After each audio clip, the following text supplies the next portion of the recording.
Morning guys. Meron nga palang nagbigay sa amin itong langka guys. Ayan guys. Maganda yung labukot niya oh. Ang kapal. Tsaka kulay orange yung laman niya. Sarap nito guys. Papakin. Tatanggalin lang natin to kasi medyo nabulok na siya dito guys. Thank you nga po pala sa nagbigay.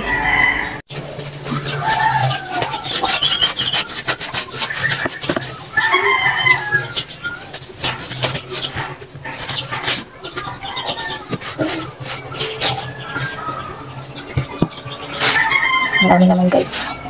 Yan. Mayin lang natin guys. Sarap nitong papakin guys.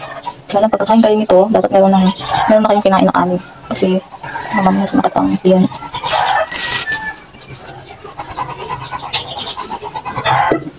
Hanggang pa kain nito. Sarap nito guys sa ano. Sa bilo-bilo.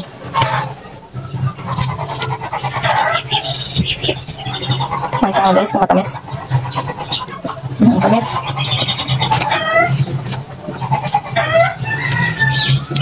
Kapal na laman niya guys.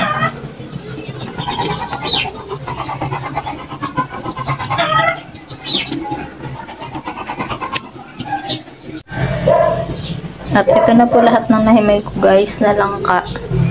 Marami na rin siya oh. Mamatabisin ko na lang to guys. Pero sa ngayon ire-rep ko muna to.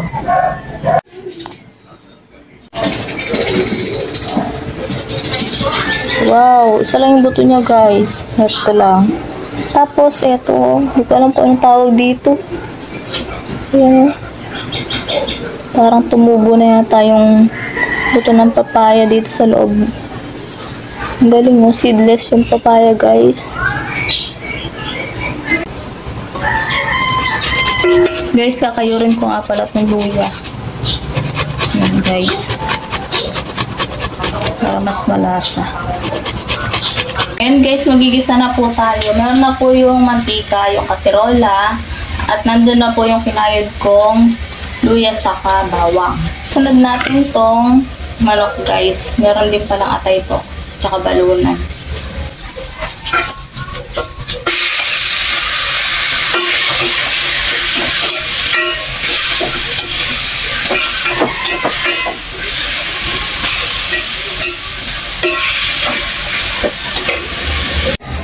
Lagay po tayo guys ng konting asin. Lagay ko na itong papaya guys.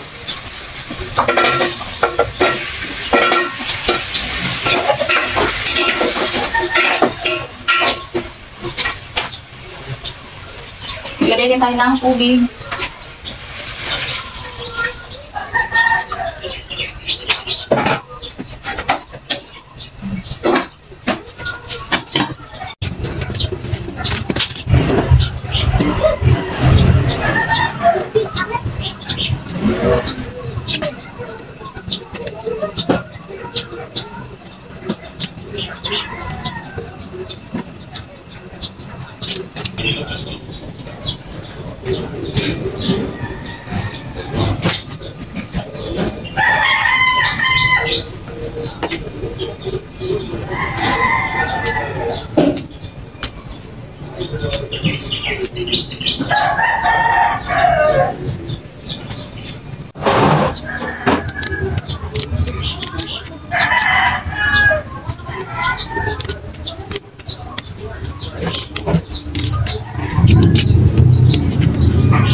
Dagdag pa tayo guys ng asin.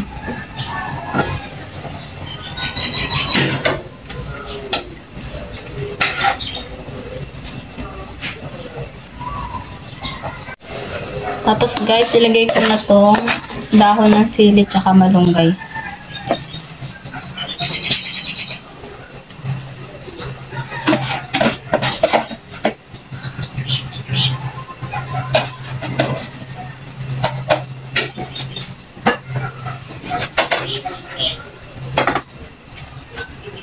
At ayan na po guys, luto na po ang aming pananghalian.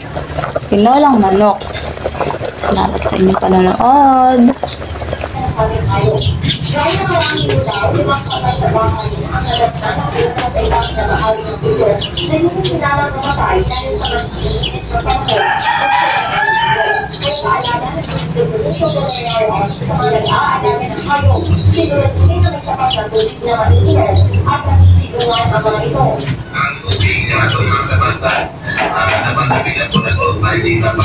Ang isang nang gamitin sa pagbili ng pagkain, isukay ng tubig ay nabali ng mga apektadong magsasaka. Nirekomenda rin ng CRRFC ang $2 million na provincial